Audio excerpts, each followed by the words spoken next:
etorri india Iberdrolakoak eta EDS-koak Errekale Horreko argia moztea,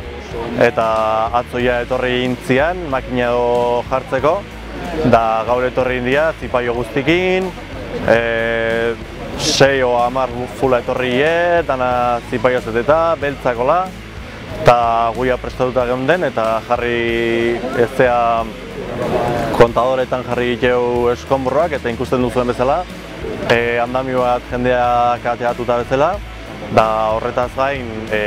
olako herri arresi bat egin dugu ingurun, eta ja zipaioak etorri janen, guk entzen hasi india, geolangileak sartu indie, eskonburroanak kendu egin dituzte, eta ja hasi india mozketa lanekin. Gerora goiko blogetara igo die eta bertako argiak kendu egin due, eta tartean zipaioek oso bortizki jardun die, jendea jipoitzen eta jendea jotzen, bikide atzilotu dituzte, guain komisaldegi aldean egongo die, hainbat identifikatu bai, eta bueno, Errekale Hor bizirikeko mugimenduaren partetik gogor salatu nahi dugu gaur emandako eraso brutal hau, bai udaletxean aurrean, bai Iberdrolan aurrean,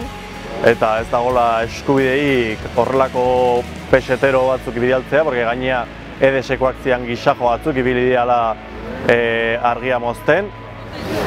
Eta horretaz gain eskertu nahi diegu gerturatu dian jende guztiai, eta adi egoteko